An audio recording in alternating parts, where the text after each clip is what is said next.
The Hazbeanz Show with me, Martin Beans Warde, the podcast that travels in the back of a van.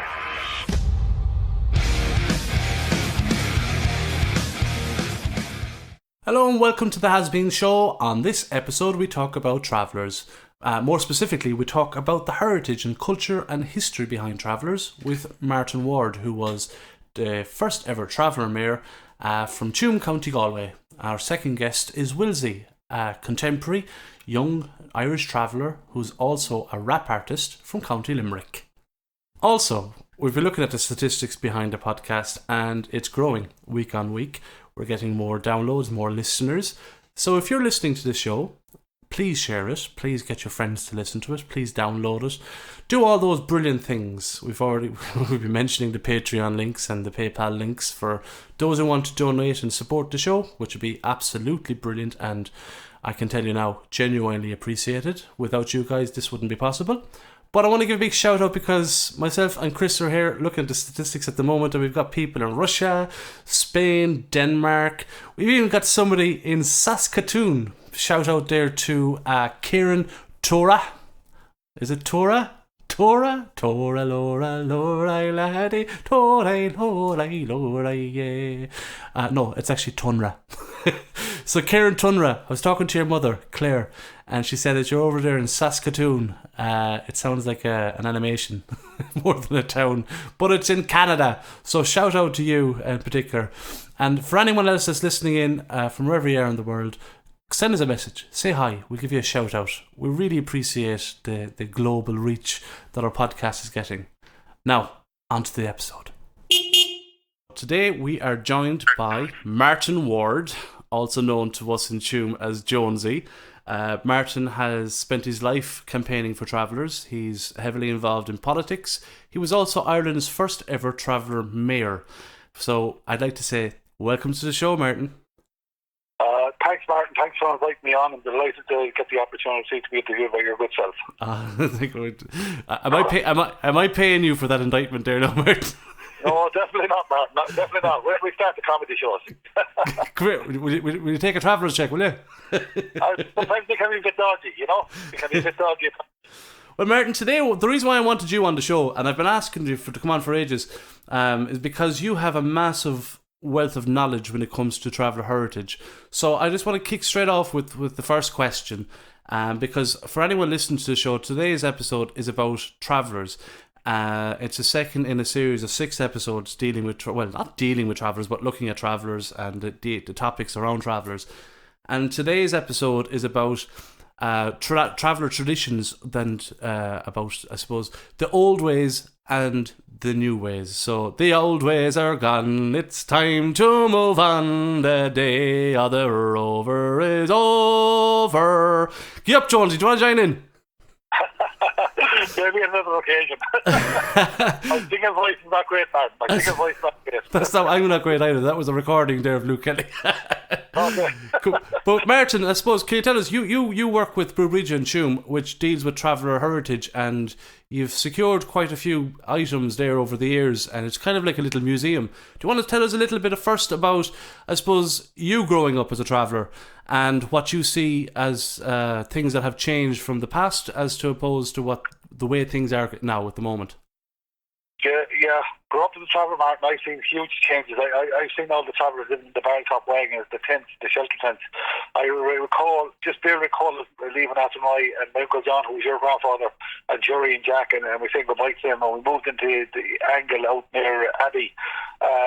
The post office was in that area. You see an angle up above the post office, and we used to all camp there. And the first song I ever remember was "Come Down the Mountain, Katie Daly." I saw a man on a pole, and that song was on one of the radios, the old right radios, and that song was on. Give us the bar of it, Martin. Give us the bar of it. Right.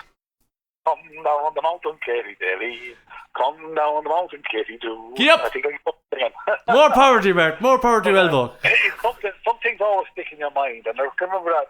I remember all the wagons out there, and there was 5 or 6 families out there at that time. I remember Davy Warde, my Uncle Lawrence, and my Uncle Bernie, and there was a few more families. We moved from there into the Soline, which was the Soline Tuam, which is about a mile just outside of town.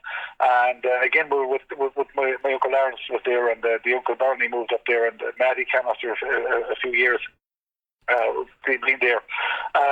We all lived. My grandmother was there with us, and we all had our own wagon. We had the tents. I actually slept in the tent as a child. I slept in the wagon as a child, and And what was it like sleeping in a tent, Martin? They were cozy. So, I don't have any negative memories of it, and I can imagine this time of year what the hardship could be like. But what I remember, it's always there. They were always laid out with straw. They used to make thick beds. We used to call them. Yeah.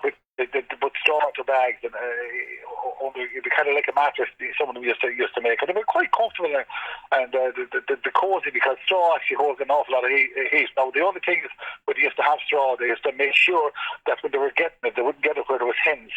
Because if there's hens in the straw, you'd pick up hen lice, so you'd be out alive. Oh, hen lice, really? Hen lice, yeah. Oh, yeah. Dogs, it picks up. You have to go around there, the dogs will be scratching themselves, or you have children scratching themselves, or adults. So they were very careful on where they got it, where to get the straw. To make sure that there was no hens in the shed where the straw came from, because hen lice would go in the straw, and actually it would give you a queer scratch, and you'd be scratching yourself for a month trying to get rid of them. And where would you pick? Could be. And where would you pick up the tarpaulin then for the actual tent part? So sometimes you buy it in McDonald's, and was it Corbett's in Galway, and there was another shop in Athenry. They used to pick it up, and there was shops there in Shome. I can't remember the names of them, but I know a lot of them used to go in to get the train in at that time, go to McDonald's in Galway, and they'd buy the tarpaulin and get it. And sometimes they do trading and wheeling and dealing with the farming community. But as well as that, for the canvas, some of the canvas used to do themselves. Used to get bags, used to be old type canvas bags. And I can still feel the smell of those bags, Martin. And they slice the bags, make them big, and then they stitch the bags together. Oh, wow. I can remember them bags being laid out and even being tarred in the summer to make them a bit more waterproof. They put a hole at the top of the bag, top of the shelter tent, to let the smoke over the fire. Look, it was a hard life. It was a hard life, but people were content with their lot, and they were happy. Yeah. I suppose we knew nothing else at the time. They were very content. And a lot of the older people, when I was growing up, I often heard my father and my uncle saying, I wish we were back young and we're out around Monavia, out around Turlockmore, up around Athenry. And they meant that all the families that they would have camped with, whether it was the McDonald's or the Joyces or Doherty's, Cawley's, you know what I mean? They miss all families and all the old friends, and the men used to always talk about, they used to lamp that time and hunt for rabbits, and they used to sell the rabbits as a brace, but they had a thing called a kind of a carbine lamp, which was used as a kind of a gas substance, and they used to use that at night time to hunt the rabbits. So back in the 40s or 50s, they were actually hunting rabbits with lamps. Lamping was always part of the culture. Yeah. Go to any butchers and you sell your rabbits, you get a shilling a brace, or you go to farmhouses or in the towns, you come and bring them into people, and people buy rabbits for you at the door. So there'd be bits and pieces like that, to be involved in everything. I suppose my mother used to say to me that when she was here, how she used to do it, she used to sell song sheets, and she sing songs at fairs. She often sang songs. She was a renowned kind of singer within the community here in the Tuam, after my area in her day, and there was some great singing singers between all the families, whether McDonagh, Monaghan or Warde or Cawley. There were some mighty singers, and that's including the men. Isn't that something though? Like even the start of this night, like we always sing, whether we're good or whether we're crap. We'll always sing. We love to sing. They didn't care. They just sang a song. Some of the songs, I have some of the songs actually on sheets that my mother sang, my father sang, old Edward Ford sang, and a few more.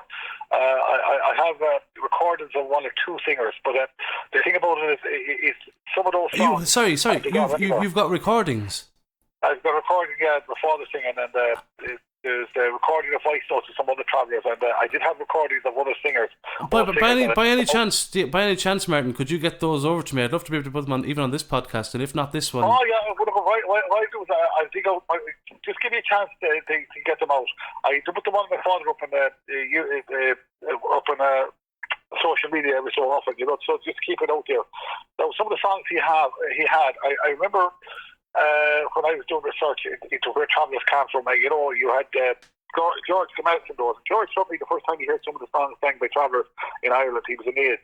He's a metropolitan, and he said some of the songs when he was in Dublin, around Tuam, Galway, all the years around the country, some of the songs he picked up actually were songs that were sang during the times of the Crusades. Oh, really? Wow. that's how far some of them songs were back. And that was just documented. And the other thing he said to me was, in 71 when he came back here, he was looking at cooking methods that were used in the 12th century by Irish travellers. Yeah. He says they hadn't changed up till the 1970s. The cooking methods the old travellers used, and a lot of the methods they used and the lifestyle they lived hadn't really changed from the 12th century. They were what he called a proper nomadic cultural people. Well, Martin, do you remember what, maybe it was last year now, I was talking to you and I was saying that, I was trying to pitch an idea for TV for me to go back as, say, a contemporary traveller from my generation that has very little experience of the old ways. And I wanted to go back and, live a week in a tent, live a week then in a wagon and live a week in a trailer and to learn all the old cooking techniques and building the tents. So, I will do a follow-up on that. I'd love for you to be involved in that because you have a wagon as well, don't you? I can easily build a tent. I still can build a tent, you know what I mean? My father, God rest his soul, they showed me how to build tents. And actually, I did something there during the summer program for young people. I had a job to get the wattles because... I saw that video. I saw it. It was great. Yeah, and the wattles were all warped. I couldn't get the hazel wattles, but I didn't want to go in around areas with over the COVID-19 and restrictions and not be upsetting people. You know what I mean? So no point to coming to loggerheads with people. But look, I'll get the proper wattles again at some stage. They use it straight.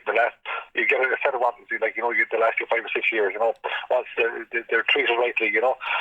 But this needs to be documented, Martin. This needs to be in all fairness, there should be some funding within the arts put aside to capture this, because let's face it, your generation now, there's only a few people across the country that actually know the ways to make those tents and and even the wagon. So I just mentioned there a minute ago, but Brewbleager, where the Heritage Centre is, you actually have a traditional wagon as well, haven't you? That you built.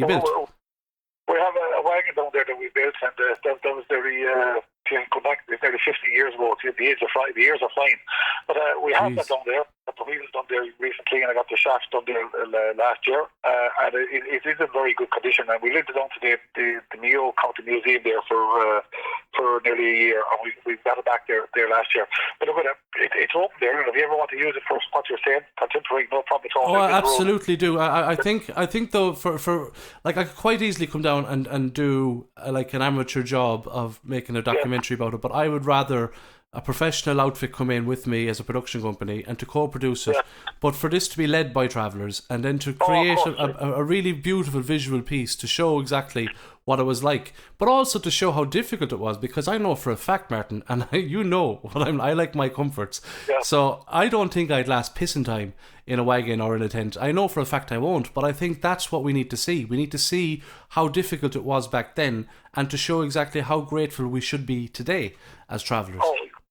Yeah, I don't think that the majority of people today, and especially young people, understand that it was a hard life, but it was a life that people loved. Something, Mark, there was something amazing about it. There was something beautiful about it. It's still even stuck in my thing, and that's why I always push. I collect every sort of item I can on the old travel culture or anything to do with culture. I try to pass on as much as I can to young people, and I have shown young people how to build tents and how to tackle horses, and give the names different tacklings and the names of different stuff. And it's something that we need to keep alive. But look, all it takes for somebody to transition from a house to say a caravan or a wagon, it only takes 3 weeks. After 3 weeks, you won't pass a blind bit of heat of it. It becomes your normal. You know what I mean? It becomes what's normal to you. And in the summertime and dry weather, it was a lovely lifestyle, but it was hard. It was not easy about it. People were harder and they were tougher. Well, whatever about life in a tent and life in a wagon. I myself, I was born in a trailer, and we would have travelled in the trailer. And one of the things that I remember from my childhood was the freedom, and not just the freedom, but every day was a new day. And it's like you wouldn't travel every day, you wouldn't even travel every week. It mightn't even be every month. But when you did travel, it was almost like you were going on an adventure. And one of the things that I'll always remember, and even to this day, it helps me sleep, it's the sound of rain off a tin roof or off an aluminium roof. Nothing like it. I still play that sound to help me sleep, Yes. I still remember that, Martin. I often think you can't hear that in the house. It's not there. Yeah. You know what I mean? used to love the wind howling outside around the trailer, and later on in life when I was in the caravan for a while, it used to be something that was amazing. It was amazing to do. And you know, when we were children, what we used to do, our parents used to go off in the horse and cart, and they used to have the ponies at the time were great little pony. You know, people didn't realise that the mileage that they used to do with those little ponies. But when we'd be expecting the back, we just laid flat in the road, but a rear to the ground. Yeah. And you could hear for miles the horse actually trotting, and it could be miles away, but you'd hear the pounding coming along the road, so you'd know they were on the way back. Jesus. You know, and so you'd have all the children. And then when you knew they were on the way back, you had to get the work done. Yeah.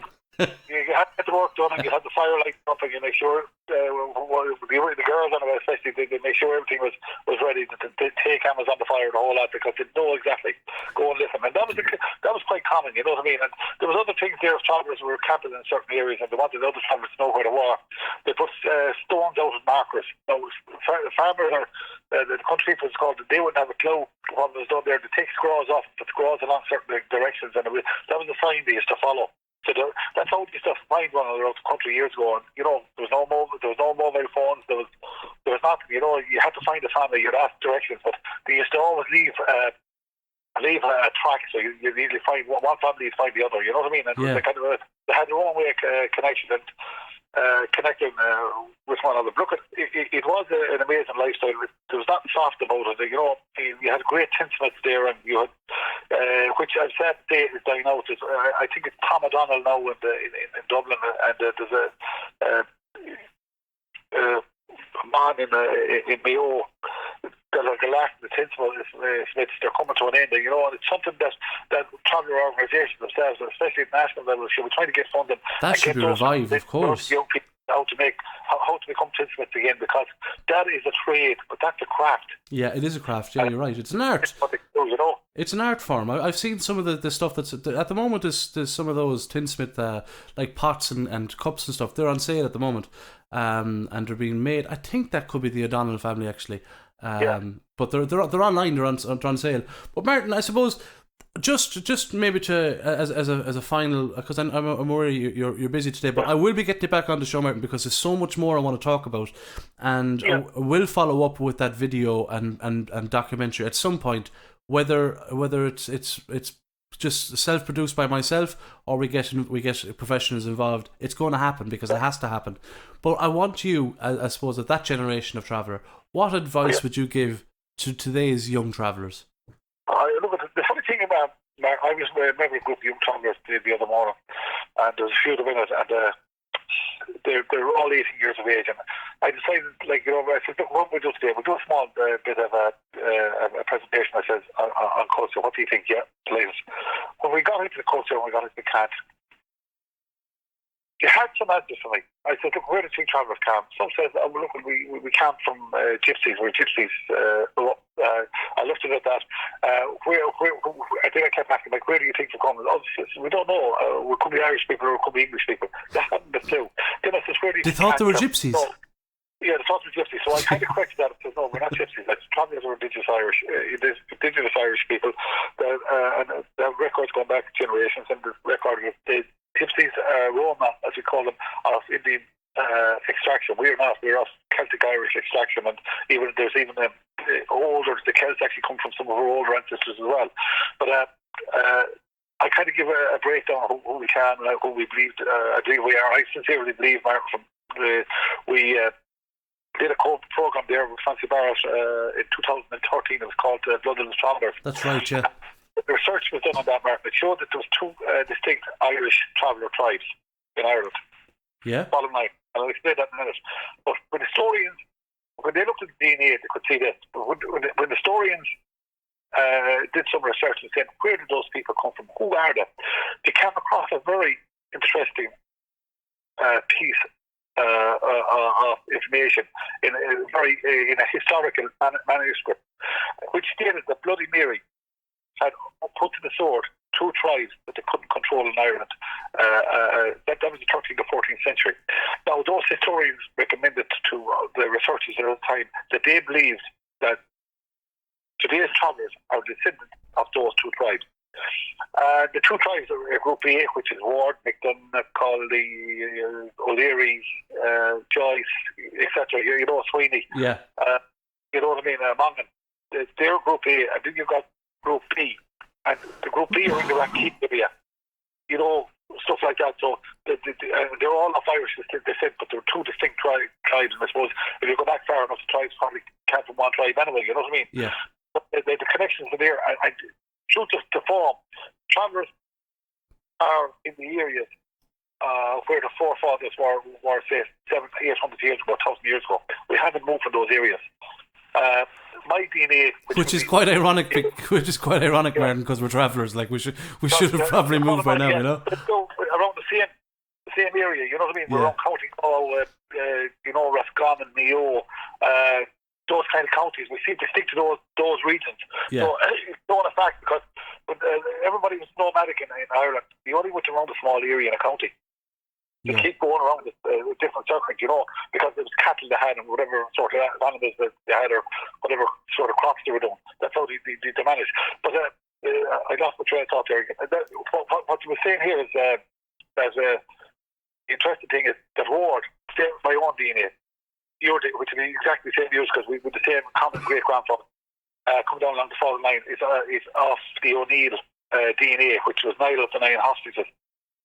So that he was one of the old Celtic warlords, and he was reputed to be the first High King of Ireland.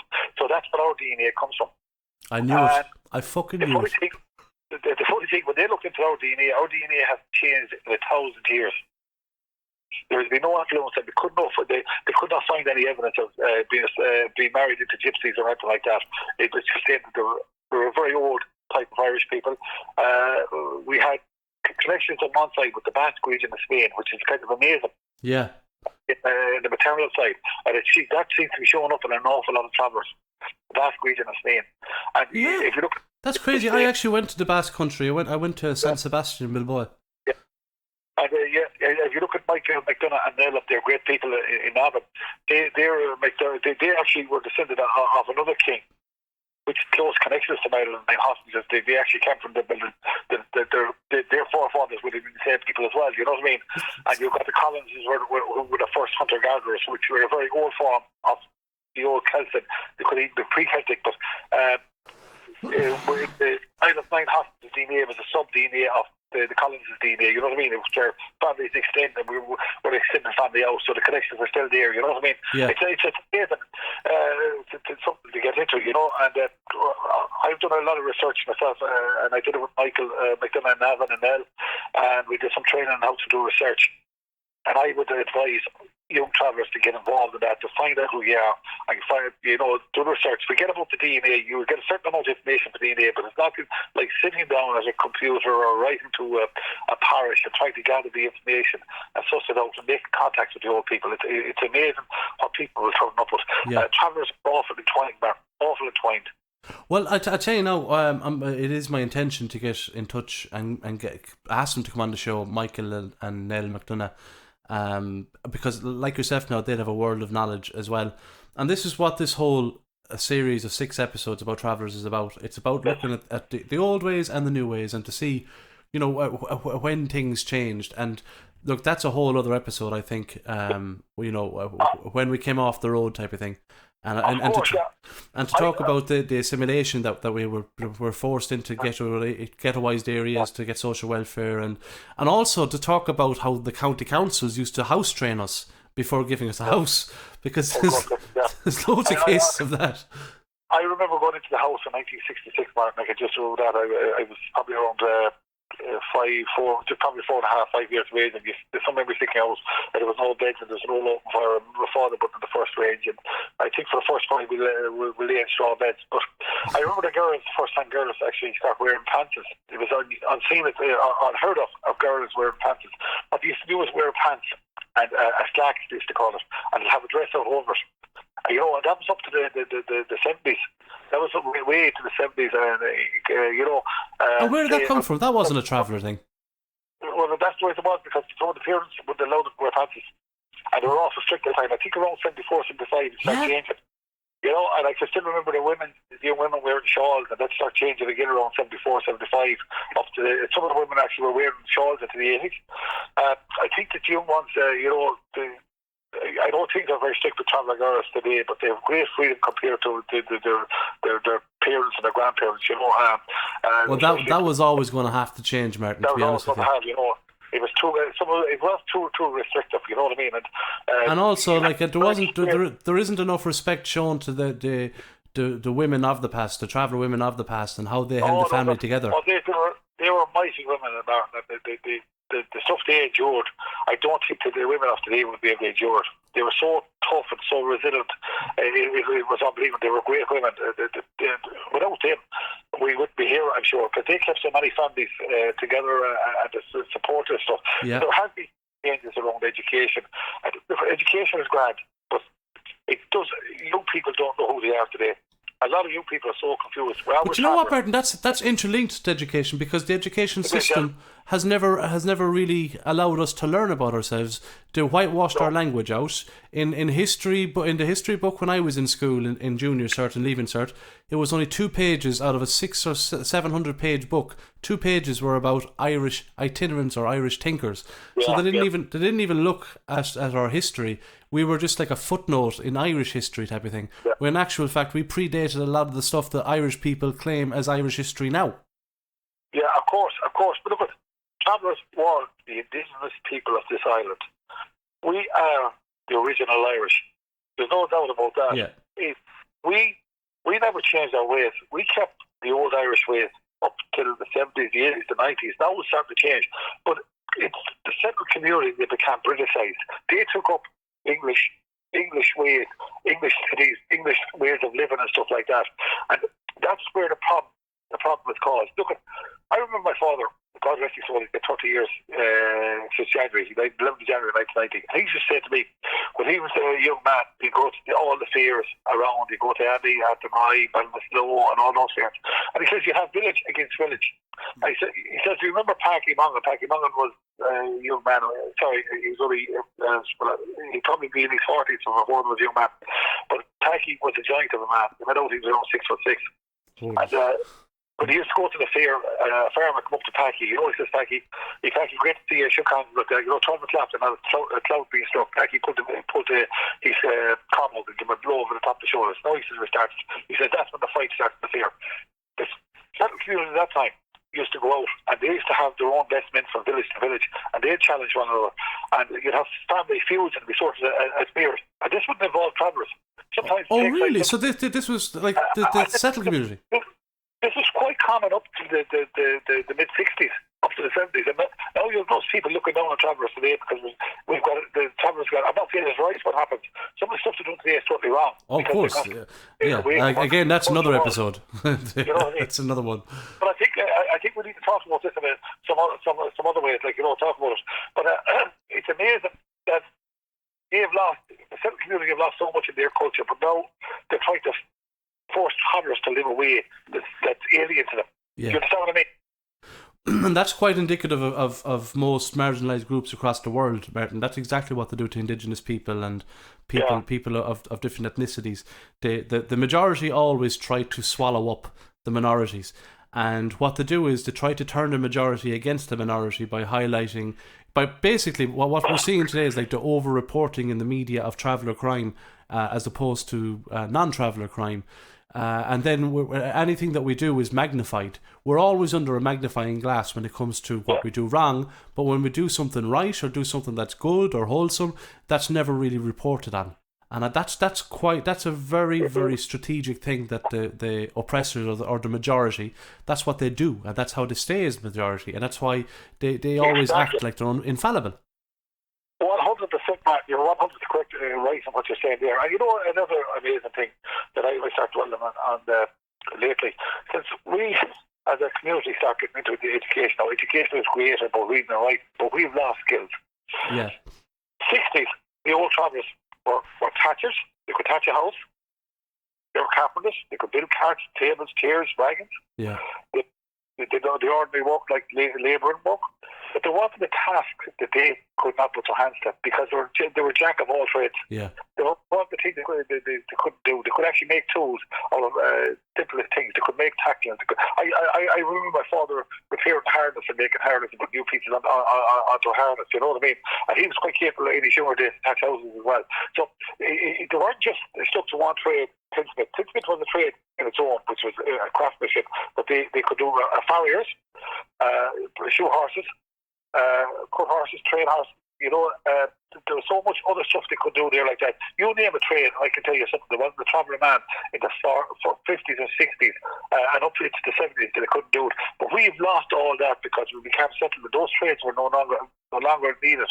And then we got a lot of people saying, like, how come travelers they have no trades and no skills? We had the skills. They took our skills away from us. They took away our trades. Yeah. And of course, to take away our travelling as well with the anti-trespassing law. That's what killed the trades because, you know, I think what we have now at the moment where the amount of mental health issues within the travelling community. I've been around for a while and I work with an awful lot of people in my time and sometimes they do stuff on my own. I have never seen as many mental health issues within the community as I see now, and it's very concerning. The highest in Europe, Martin. We've the highest suicide rate in Europe. You know, I saw people do some daft stuff and try to do some daft stuff, and it'd be alarming. And I ended up on a fair few occasions over my life, and not even up to recently, up in casualty with people bringing them in because they've done something stupid or going to do something stupid. I know. And the help's not really out there. They talk, but it's not really happening. But you know what, Martin? It was. I won't mention his name now, but it's common knowledge. My own cousin taking his own life. Like that was the moment for me when I decided, you know, I need to start doing more. And I did some research, and that research, I actually did a study around LGBT travellers, and over 90% of the travellers that took part in the survey anyway said that they had contemplated suicide.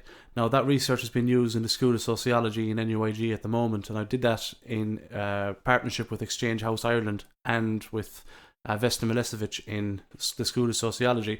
But that was only a small research study, okay?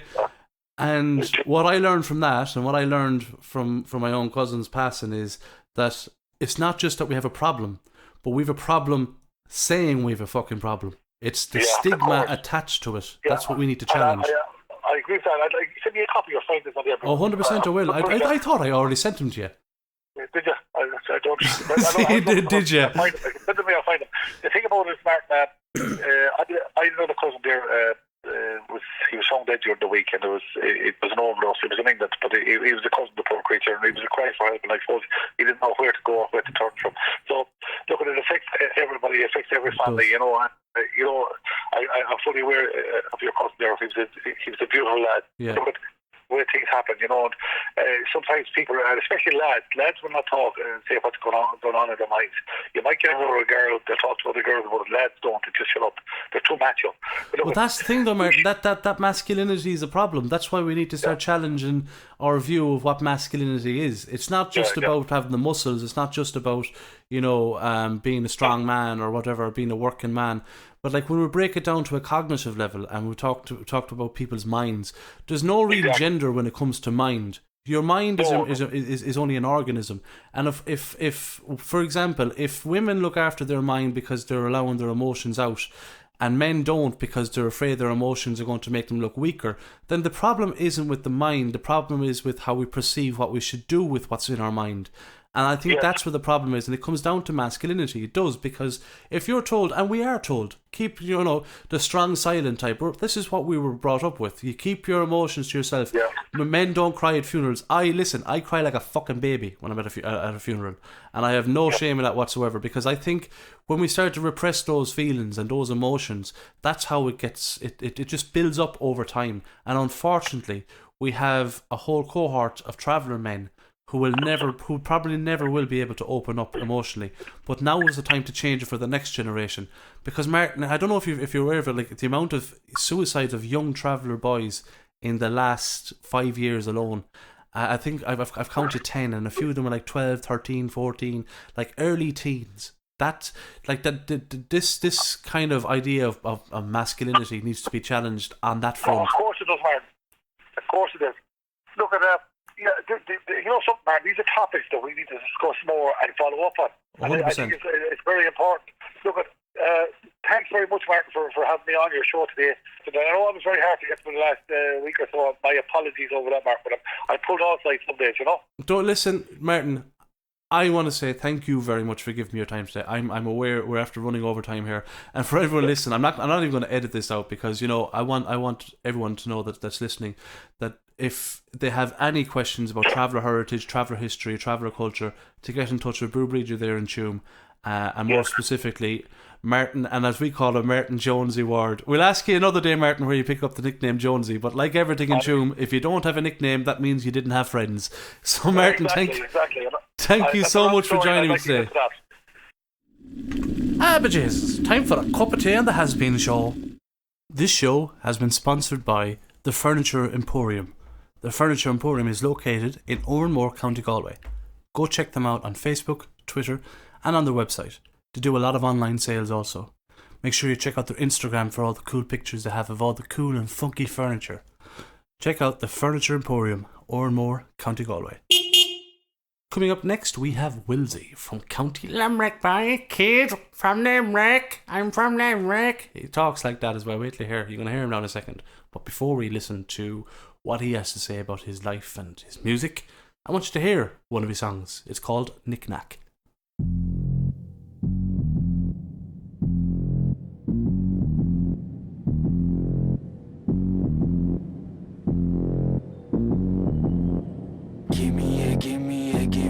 Pie. Give me a pen and then let me go mad. We don't be running shit, why you so sad? You should be humble, we gave you woodlands. Kuma matata, you're lying with kings. We do not battle like any you fiends. Screaming no shots, you know firing pins. Hell is on earth and you know what that means.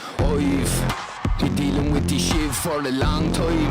Met these plagues, took these hits, but I'm alright. Moving swift stage, stayed up all night.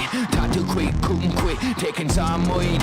In the ditch, getting lit, baking my mind. Take your bitch and your kid for some pound coin. Raid your fridge, biscuits and some sirloin. Trying to get rich, quick up some mine. Thinking of money, not thinking of you. Picturing everything that I could do. Better for one, not better for two. Better committed or left in the pool. 50 grand and some more your food. I don't care how you do it. Just listen to the hook, it's kinda good. Knick knack, paddy whack, we just robbed your home. We ain't giving nothing back, give the shit your phone. If you rather so, we ain't coming back alone. We got your wife and your daughter. Leave your message at the door. We said, knick knack, paddy whack, we just robbed your home. And we ain't giving nothing back, give the shit your phone. And if you rather so, we ain't coming back alone. We got your wife and your daughter. Leave your message at the door. Dressed in all black on the warpath, yeah, we farm packs, spinning farm facts before we storm gaps. You know the norm trap, let's perform that and tie the arm strap. See the ledge, put them on that. Sick individual vibe, kicking the words in the flight. Deliver the die, deliver right, liver a tie. You decide how we cut ties. Ain't no telling you twice, not a pretender quite guy. More of an offender type life in Stab City at night. Jab quickly with knives. Damn, pity is right, but now you seem to understand why. Knick knack, paddy whack, we just robbed your home. We ain't giving nothing back, keep the shit your phone.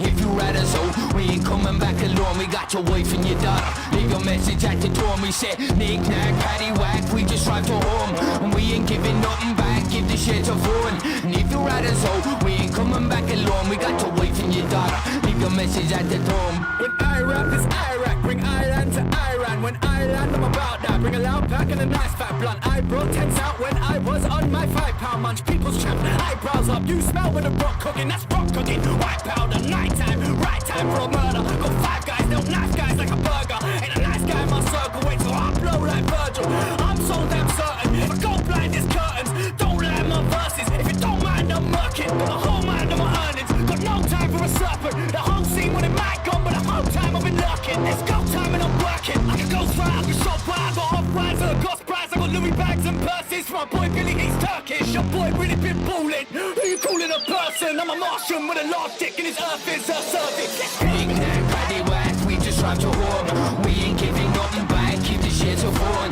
If you rather so, we ain't coming back alone. We got your wife and your daughter. Leave a message at the door. We said, knick knack, paddy whack, we just robbed your home. We ain't giving nothing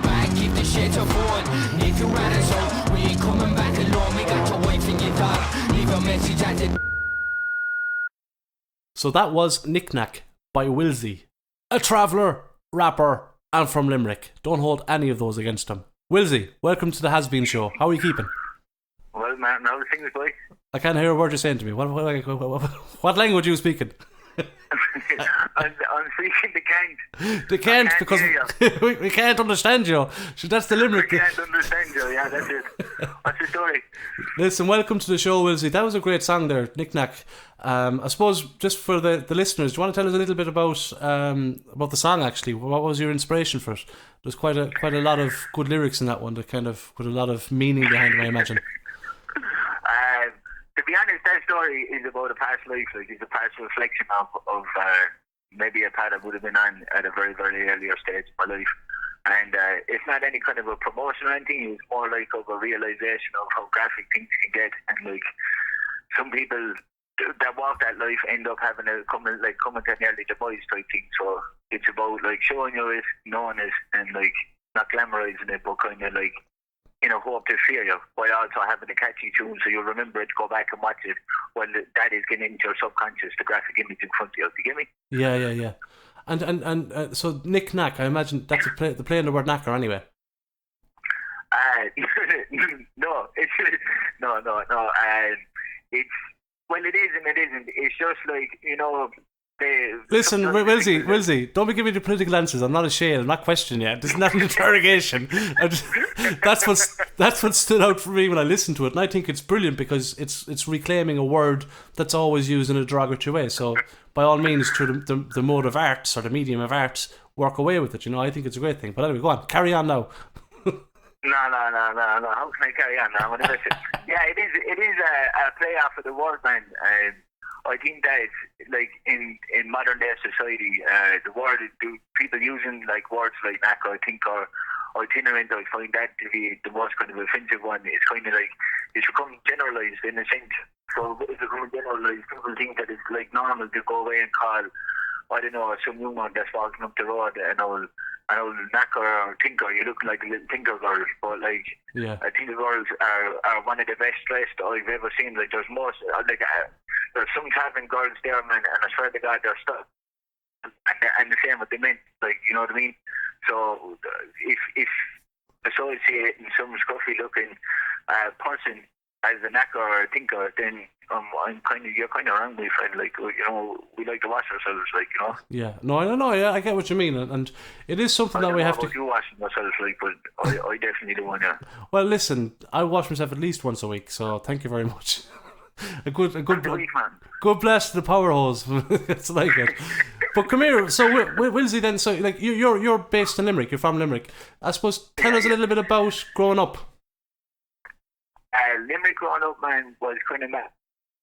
He was growing up like born in '92, so I would have seen some of the '90s inside like Weston, and gangland feud was like rampant at that stage. So like.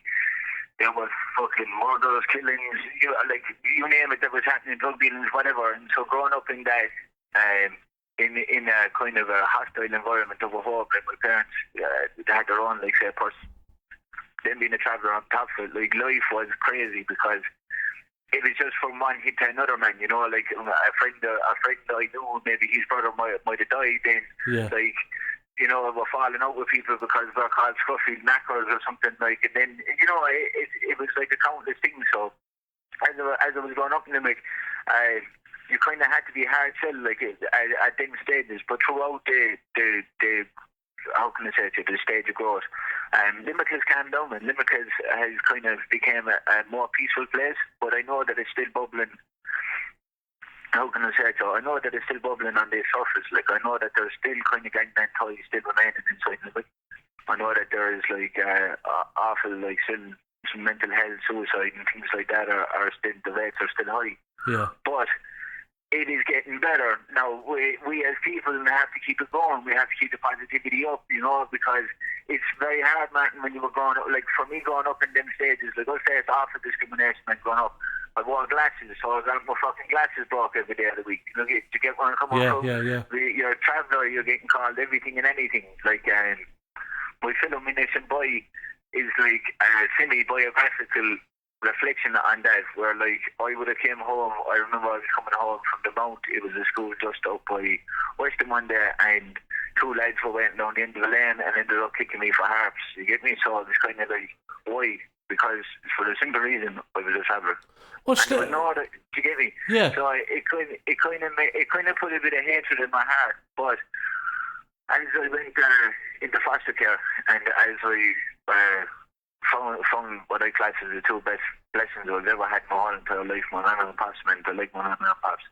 To this day, I got to see a better side of the settled community, because I always had my back up against it when I was young because of what was displayed against me. But when I ended up coming across and I seen what they were like in a nice countryside village, although I still faced a little bit of it from some kids, not all kids had the same opinion or would have been as rough and as tough. To get me. So just to slip it back into reverse for a second, then. So yeah. you hit on something there about you have a film called Innocent Boy. Is that the one with John Connor's involved in it? Yeah. So John, myself and John, I wrote the film, and I went to John about getting a production company. I wanted to reach out to him, because at the time he was the man for, like, obviously he is still the man, but he's the man for fucking producing and stuff. So I kind of sent it up to him with a wishing and prayer, hoping that like he might see it. It was hard empty, man, and then he ended up seeing it, loving it. So we were going to put it into development, but it never kind of took up off the ground. He was doing things like, obviously he's trying to take a company up off the ground as well. So I left it about a year, and then we seen that Dublin International Film Festival wanted, or they were looking for scripts entries. So we were like, fuck it, just cast an old Warde in here and see what happens, man. Yeah. And it ended up going like, one day, like, you're in the top 5 of the Dublin International Film Festival, and I was like, no fucking way. Like, but that was the first ever script I wrote. Like I went to college, and when I went to college, I studied film and I studied sound, and there was script writing involved in it. But I never kind of focused on the script writing part, bro, because I was more like, I want to make a music video, because music videos is where I want to be at. Like, it's like I'm predominantly doing music and that's it. And when I left college, I was like, how can I make a music video a lot longer, or a little bit longer, so I can portray a better message? So I started to look back into the script writing aspect of things. You get me? Yeah. So along with that, and then with teaming up with John and like all of that stuff, just to be able to hear even I came to top 5, it was like, like, wow, like this doesn't happen. Like there's 700 plus entries from around the world into this thing, and I'm just here like writing about my life, like, basically. And we get a phone call back, man, you're in the top 3. That's brilliant, like, man. Better go do the lotto, like it's don't happen to people like us. You get me, man? I know exactly what you're talking about. And tell me this, is break, man, you get me? So is that being developed though? What? And then they got developed. We fucking won, man. You get, like, they won the competition. We got a phone call saying, like, we won. Like, you won the competition. We're awarding you 35,000 to go away and make the film. That's the prize money that you have to produce this film, and it's going to be premiered at the Dublin International Film Festival in 2020. Which all happened, bro. Like, so, and it got us. Well, listen, congratulations, first off. Thank you very much. I'm genuine, because, like, it does my heart good when I hear of other travellers, like, just like that, jumping on an opportunity, because unfortunately we only get to do well when an opportunity arises. And I know a lot of people will say, settled people might say, well, that's the case for all of us. But for us, it has to be a wink and a nudge. It has to be, I got this contract, and I had to, like, beg and plead to get this done. But when it comes down to it, in a sense, Martin, it is the same for everyone when it comes to these things, like about waiting in life and lining up. But, like, there is also this thing of, like, goes back to the old days, the old metaphor of the coach and the hurling, like the coach and the hurling team. Basically, like, if you know, like you were saying with the winks and the nudges, like, most of them people, if you know someone, you normally get into a good job and that's it. Yeah. If you, like, when do you ever see, like, a traveller pulling you a point? When do you ever see him making you a chicken roll? Like, you don't, because society has made it unapproachable for young travellers to be able to kind of feel confident enough in approaching for a job, because one, maybe they assume that they're lack of education, or, are they here today and gone up the country tomorrow, like, it's the unsurety, and it comes from both sides. But no one is approaching travelling communities. Like, even the organisations that are set up and aren't community-based organisations, if you want to go to these organisations and go walk around the place and see what they do on a daily basis, running day courses for so on and so forth, there you go. There's a showcase of it. But they're not community-based. They're not getting into the community. They're not sitting down with kids in Mackeel, and they're not sitting down with kids above in Cork or in Dublin and saying, like, what would you like to be? Like, just that simple question, like, at a very young age, what would you like to be? Where could you see yourself? I want to be a fireman. Well, put them on the right road, educate them. Yeah. Like, you know what I mean? Like give them the opportunities that all the other kids are getting. Like, and I'm not putting... Sorry, man. Do you know what it comes down to? Because there's research around this. So exactly everything that we're talking about now has been researched in the context of other marginalised groups across the world, and it all comes down to social capital, which means that if, for example, if you grew up in a house where nobody went to university, there's a very low likelihood that you will go to university. Whereas if you did grow up in a house where somebody went to university, you will have that social capital of being able to go to somebody and say, you know, what did you do in life and how did you get there? But we don't have many people in the media. We don't have many people as producers. We don't have many people producing music. We don't have, like, even men in the travelling community, and I find it a very sad thing. If you look at it, like, I think it was 2018, travellers had the highest rate of suicide in Ireland alone. 73% of the rate was men, and like 56 of them was women. Could have been the opposite way around. I'm not too sure on the facts, but I know that it was a very high percentage, man. Now, if you think about it this way, if you sit down in a travelling site and you go to one of the lads, say, for example, say, look, I'm having a bit of trouble. They say, I go on and get up with yourself, boy, below. I'll go away and cop onto yourself. Like, even that, like, there's even a lack of that. So, like, for the one who's getting up and going to college, if you can't find someone to be able to express your day with, or to be able to say, I'm unsure about how I'm feeling about this topic, or what I want to do in life. Like, if you can't even express your emotions, how can you look forward to the future? That's what I'm trying to say to you about the organisations. If they had, like, support groups, if they had, like, a little place, each place, like, more closer than, like, if I want to go to Harvey Fund, I have to go up to the fucking tip top of Mayo. Do you get me? Like, why can't I go into the middle of Limerick City? Like, why can't I have a place, like, in each city? Well, like most of those... Not just Limerick. Most of those... Like a little home base. Most of those national organisations, right? So the Irish Traveller Movement and Pavy Point, they're very much... Well, more so at Pavy Point, actually, because ITM do have a network of organisations across the country, but Pavy Point will be very much Dublin-centric. So they'll be based in Dublin, and they don't only really deal with Dublin things. But sorry, I knew that was the Dublin... I'll just tell you this, man. I was talking to someone, I'm not going to badmouth anyone, but I was talking to someone about maybe getting around the country with them, and it was just shut down straight away. If I wanted to go to Dublin, like, it's like, you're a man doing a podcast, and if you don't mind me saying, you're a gay traveller, and that must have been fucking... I don't mind you saying. Did you get me? That must have been very hard for you to go up. Now, are you going to be able to go from where you live to Dublin to talk about these things to someone that you don't even know, travel home? You can't. There needs to be more support groups. There needs to be more of these things to get people up off the ground. Do you know what there needs to be? Do you know what there needs to be? What? Forget about the organisation. Forget about all that shite, because I've had dealings with organisations all my life. I have had no support from organisations, and you know what? I never look for their support. In actual fact, I had a director of Pavy Point come out recently and start slamming my comedy, saying that I was adding to the stereotypes of traveller discrimination. So that's the kind of bullshit that you listen to. What we need is a collective of artists and individuals, and we need to push forward our own fucking agenda. We don't need these quangos. We don't need these organisations who are getting state funding. We can do it ourselves. On the lines of that, man, there is a place in Limerick City that I am in touch with at the moment, and they're great people.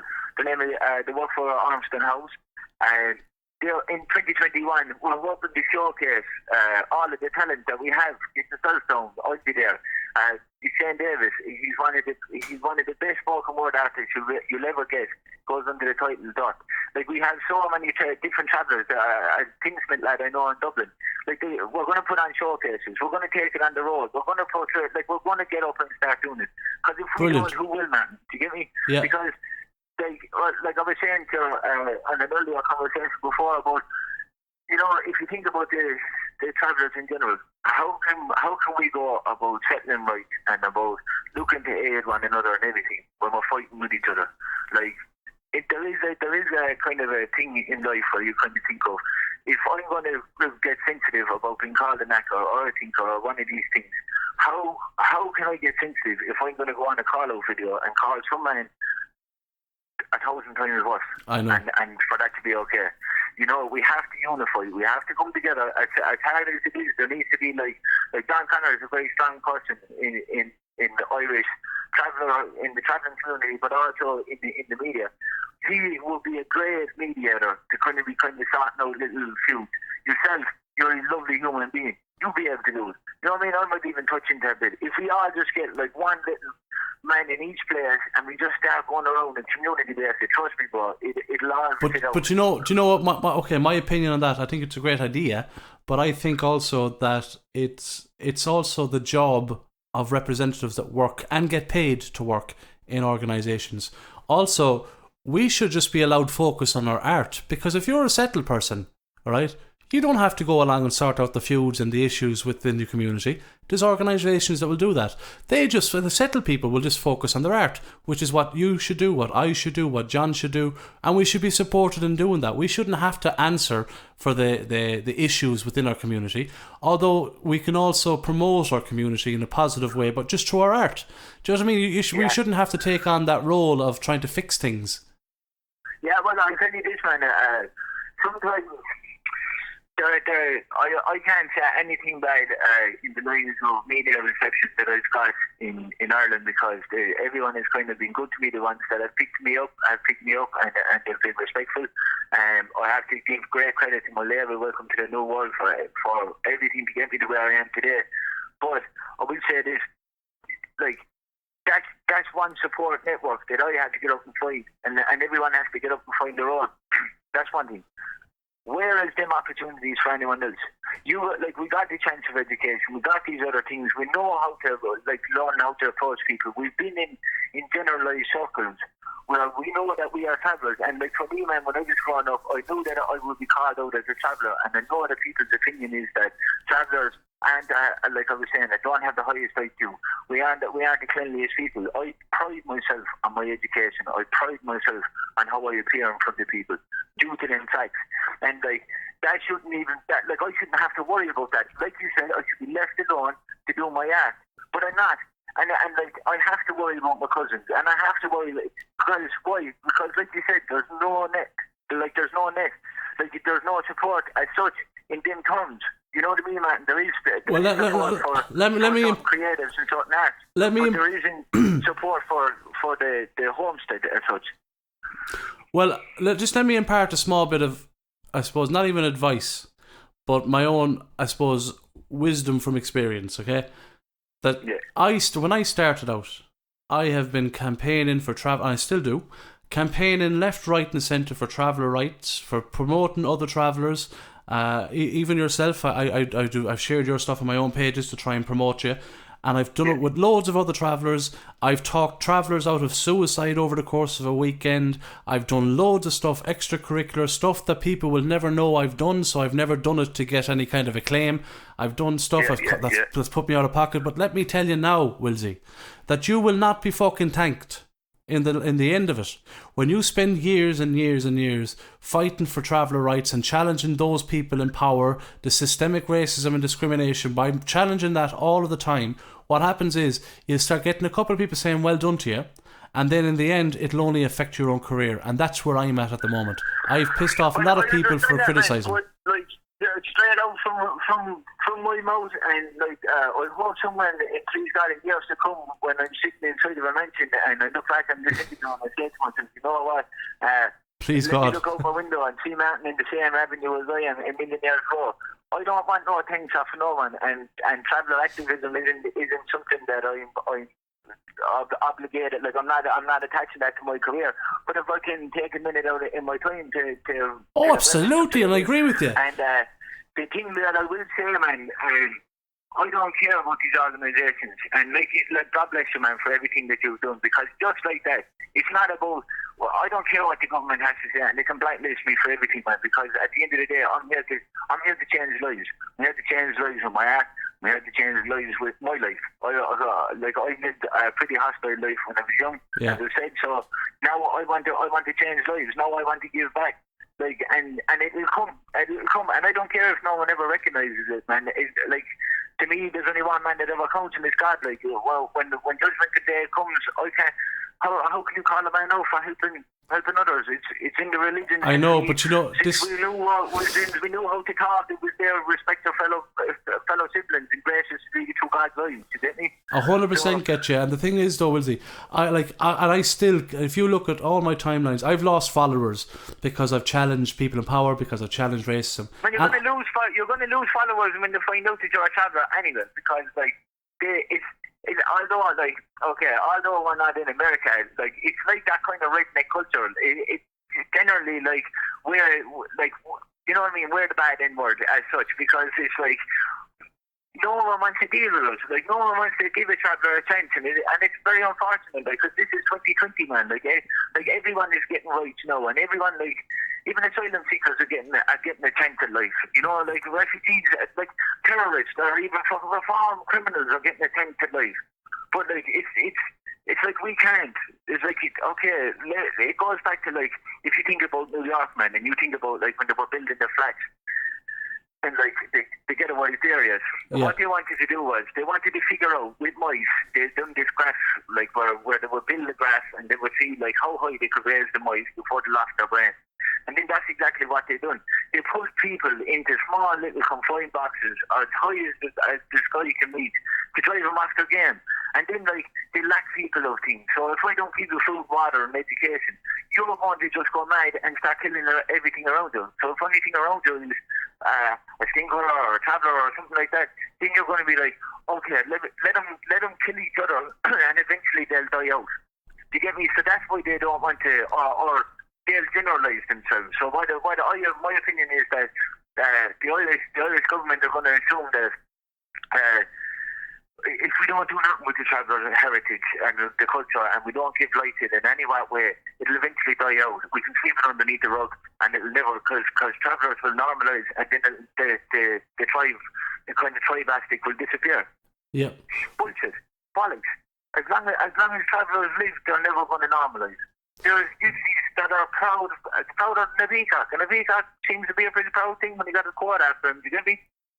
Well, the thing is, they tried to assimilate us for years, for decades now. They tried to assimilate us, and we're still here. And long before they tried to assimilate us, they tried to kill us, or they tried to stop us from moving around the country. And then there was the British, and then there was long before that. And I was just talking to the first guest on the show today, was telling me about how we're traced back over 1,200 years. So like we're here, and we're an indigenous community, indigenous to this country, and we're more Irish than the contemporary Irish that are here today. And that's because from what I just learned a while ago, is that most of the Irish today have borrowed their traits and their traditions from the UK, from the British when they were over here. So like, I'm 100% behind you. I would just worry for artists who are drawn into being an activist at the same time. Yes, our work can be activism, and it is activism mostly, especially yours. We're going to talk about your spoken word stuff now as well in a few minutes. But I would just fear that it would take up so much energy and create so many barriers that it would stop that brilliant art from getting out there. Because unfortunately, the people in power tend not to be travellers. And that's where we need to align ourselves with people who can help travellers get up to that point. Let me tell you, right? Let's strip it all back, right? So, like I was trying to say to you a few minutes ago, man, before there was words, before we knew how to talk and label each other as him, her, it or she, it boils down to we're all human. No matter what we are, no matter what way you look, we are all the same human beings on this earth. Now, you have to have some humane emotion when it comes down to dealing with people, whether it be a general census or a great population. Like, if you take what's going on in the States, like Trump was an absolute mockery of anything that looked like seriousness as a world leader. So, like, we now have to look at it at a lower scale. What are our governments doing, like, in the hope of, like, aiding travellers? I read a report, man, on the Irish Times, and it went back a couple of weeks ago that, like, Limerick, there was something like 15 or 16 million up for travellers this year for, like, the aid traveller accommodation and put up sites.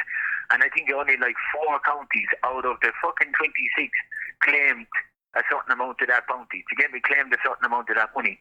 So what is wrong with the politicians? Like, what is wrong with these people that aren't seeking it? Like what's wrong? There's money there. There is money there. The Irish Times. Is that are you on about the accommodation fund? There, but there's no one claiming the money for them because they don't want them in their community. They don't want, like, you don't want a traveller living down the road from there. That's fair enough. But why don't you take down the money and get a little field that's about 10 miles out the road and leave him there on his own, and he'll be very happy. You know what I mean? I think that was the accommodation fund, and we covered that on one of the previous episodes with Anne-Marie Quilligan, and we talked about that. The accommodation fund, that's what it is, man. Yeah, and it was over 50 million spent. Unspent. 50 million. Is it over 50 million, yeah? Over 50 million has been gone unspent, and that's over the course of the last, I think it's between 5 and 10 years. So basically what's happening is there's money, separate money set aside, so it's not money being taken away from regular housing, so people can't say, oh well, we all deserve a house. No, this is traveller specific accommodation fund that has been going unspent because the councils don't want to build traveller specific accommodation. The money's there, they're handed the money, they're told spend it, build the houses, build the accommodation, build the halting sites, and the councils are turning around and saying, no, not today. And they're instead of holding on to the money, that money's going back unspent, which is unheard of with public funding. I know. Like, I'm not being funny, man. If you look at it on this term, now bear in mind, I have love for many settled people, but I want to put it like, if the traveller side is coming out here, I'm going to speak on it. If you look at a third world country, just for example's sake, and you had a 50 million fund to feed and accommodate, or to accommodate them people, no government in the world would ever deny them their rights. Or no government in the world, if Krishna or whatever wanted a new handball alley and a new astroturf, and it cost 1.7 million to do the whole thing, that's okay, that's fine, that's okay. But if you want to give people a home and take them off the road, take them out of danger, give them running water, give them electricity, give them a place to stay, give them a place to raise their kids, hope for the future, a better life, a clean environment, what's wrong with you that you don't want to do that for travellers?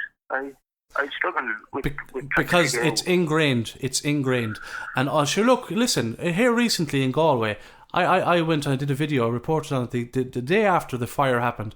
There was a house that was given to travellers, right? They were being taken out of a halting site that was built beside a dump. It was infested with rats. There wasn't adequate water or heating or anything like that. So they were given this house. The council bought this house. The locals in the area burnt the house to the ground. So that's what you're dealing with. You're dealing with people who have this absolute hatred and fear. There's a lot of it is fear as well. That's what I'm saying to you, man. That's what I'm saying to you about the same thing about. They don't, like, obviously, okay, let's be serious here. Not all travellers are fucking sworn divine angels.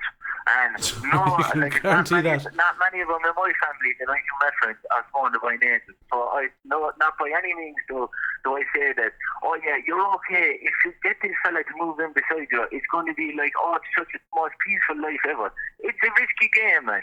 But it's a risky game due to the lack of chances given. Well, I suppose. And the community get in fear. Oh, I can't have this travelling family here because they're under the assumption if I let one of them in, 40 of them will follow. Well, okay, the thing is though, see that mentality as well though. You got to remember there are travellers out there who are bad people, and I've called them out myself, especially when it comes to crime, because for me crime has nothing to do with where you're from or who you are. Crime is crime. If you're a criminal, you're a criminal. Simple as that. Yeah, but when it comes to housing travellers, first off, if the traveller has a history of violence or history of crime, they tend not to be put into areas like that. They tend not to go up in the housing list. This family in particular was just a young family. There was 4 children. They were living in overcrowded conditions, and it was absolute shite. Very quiet people, no history of Hazbeanz, no history of crime whatsoever. The thing is, the criminals within our community, and we all know them, we all have probably relations, but then again, poverty breeds criminality as well. So we have to think about that also. And when you're marginalised and you're told that no matter what you do in college, no matter what you do with work experience, you're never going to get a job here, you're never going to get this job. It's when you're told that constantly, it's going to breed frustration and you're going to get criminality. And that is evident in every marginalised group. That's what I'm on about, man. That's where you get... So when I'm saying the lack of chances, that's where the fury comes out of, because... Like, go to a pub, like, that's what I keep saying, like, go to a pub and see how receptive you are. Although people say, oh no, I don't discriminate against travellers, but he's a dirty actor. Yeah. It's kind of like, oh, hello, like, where, hello? Do you get me, man? It's like, and right down here, like, you're not, it doesn't make sense. And so when you kind of look, there was a thing I looked up on YouTube. I was watching a Travelling Family, and this Travelling Family, I think it was in Leash or something, man. No, Kildare, I think it was. They went away and actually bought legally out of owned taxpayers' money, like good, honest money. They went away and bought a house. They went away and bought this house because their child had a disability. He was in a wheelchair. Yeah. They bought the house, they were developing the house, they were getting the house done. And then the neighbours around them found out that they were travellers, harassed the council, and the council basically told them they either put up their house for sale or they're going to put a compulsory order on it, a compulsory purchase order on it. So, like, fucking hell, where was that? I'll link you. Please, will you send that to me, because that's something I want to look into. Yeah. I'll genuinely link it to you, man. I was watching it and I was like, what the what? They bought the house. Oh, the man is he's a working man. He has receipts coming out his backside. He got maybe I don't know, 100,000 mortgage or something, and it cost, I don't know what he got, but he got approved of a mortgage, which means he must have bank statements. You know what I mean? Pay tax and PRS, all these things. And they told him that he either has to sell his house or they're taking it off him. Here, I tell you one thing. I would be fighting that. I would be. They're fighting it in court, but it's costing them tens of thousands to stay in a house that they already paid hundreds of thousands for. That's a tactic they use, though, isn't it? To choke you, to financially choke you. Yeah, swamp them. But okay, I'll tell you what. I'm going to get you, as I said to you already before we went live, I'm going to have you back on for a proper podcast again, where I'm going to bring you into the back of the camper van for a cup of tea, and we'll have a proper chat. But we're running out of time here for this episode, and I want you to really talk to me about your spoken word work as well, because I find that to be fascinating. I think the arts community need to know that people like you and people like me and people like John and people like other travellers exist, but especially want this spoken word stuff, because for me it was powerful, it was transformative. So just listening to it, can you and we're going to play that piece in a second, by the way, the spoken word piece, but can you just give us an introduction to that, and then we'll play that as the outro, because I want people to hear it. I will, yeah. So the song you're about to hear is entitled "They Are Free," and basically it's like, it kind of references, like, it touches on everything that we were kind of speaking of today. If I could have 3 minutes, so just a bit over 3 minutes of one person's life, and I could try and change it or save it, what would I say? Yeah. And so, like, I sat down and I really wanted to craft something, and that had a lot in me, and like, I referenced some of the gangland violence. I referenced, like, even like some of the jail people in jail, and like just reflecting on, like, people that have lost, people that are really, really close to them, and like, we need to be there in harmony and love together. And like, this is coming from a travelling nuclear saying, like, we need to be in harmony with each other. We need to be in peace. Like, we need to start, like, working together for a better life.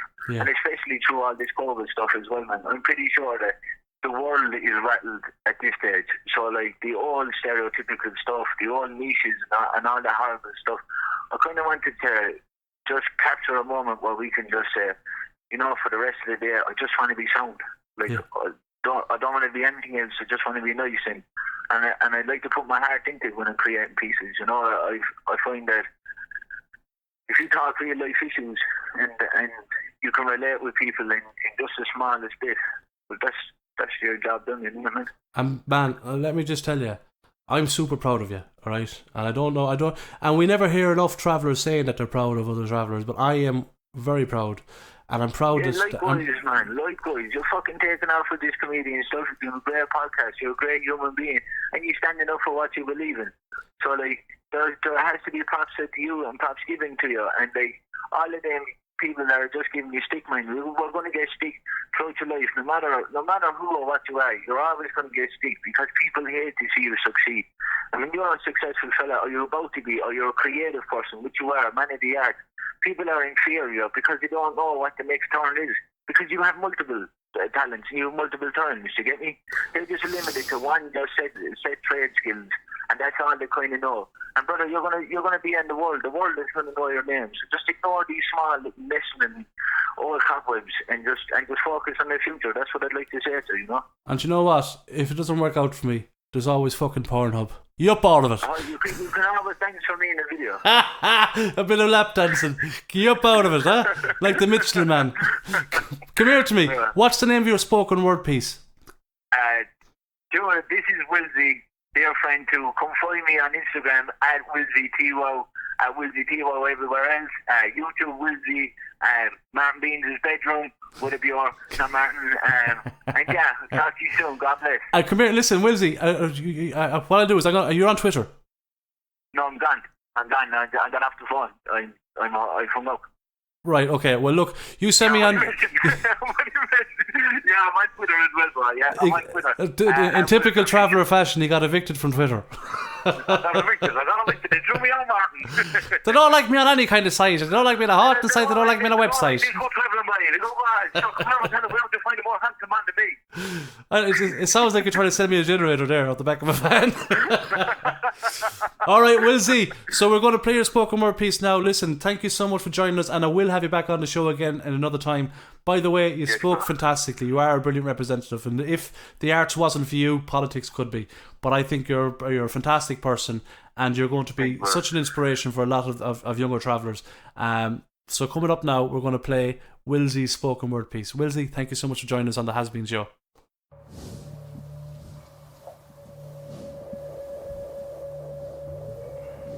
There's so many issues in Limerick at the moment.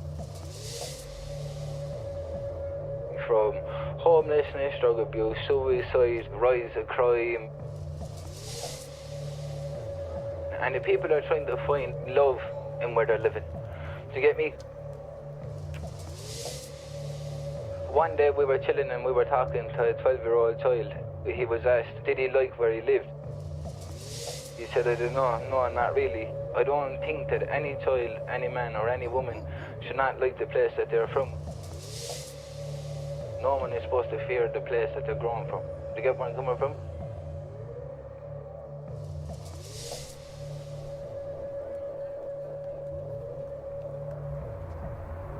Tell me why we were left here. Well, most of what we love is dead tears. Yeah, we've shed tears. Haven't you? Unknown as to why it makes us feel positive, share negative views. Spreading lies to keep hatred away from the crew. But never realising that they too could self-abuse, feel down and never choose to reveal that true news. Cause our loyalty nowadays and realising the fuel keeps decreasing. Karma's a bitch. Tell me who they're really pleasing. Most keep trying to find that reason why second chances are foreseen. But to an ordinary fiend or bure, they better start to dream. Cause I'm pretty sure some develop hatred to the core. You live by the knife, you die by the sword. This is Stab City and unpretty lady when it comes to war. Divided into four on my four, taking shots at four doors. Let the past be the past, we'll take it further. A row over smacking since then, look at all the murders. Publicans, sponsors, fathers and brothers, and of course, the ones we're never heard of. But families still to this day pray that they turn up. The pain remains, knowing it may never happen. While youths were outside the doors and naggins, abusing, passing paddy wagons, bragging to rob cars and crash them. But the legends I knew would have flew past then. Had the tunes full blasting, joint out the window washing, noise in the roads, no distraction, burning the shades over and underpassing. But they had too much divine interactions when that car mounted the curb and lost traction. Jailbirds. Tell me why is it so attracting? Why the girls start attaching themselves to these men, fully knowing that they ain't gonna last when their boyish ways will get them put back into that 6x10. Enjoying those 6 minutes when the phone rings, but when the call ends, reality storms back in. Acting fake in front of your friends, saying you're okay, but it's all pretend. But just like him, your thoughts are different now. You've learned to live without. But what causes him to shout is a little seed of doubt that eventually grew. Unknown as to what you were doing, hearing about the ones that are screwing a few while their fiends is up in the tools makes his emotions confused. He begins to feel positive, sharing negative views. It's because of the people that you love. They're the people that you call family. If everyone just showed a little bit of caring and a little bit of love, like I keep saying to the next man, we could all care for each other. We could all be family.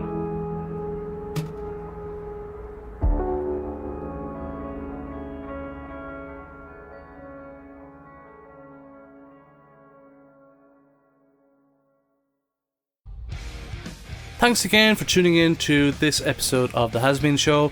The Hazbeanz Show is available on all platforms.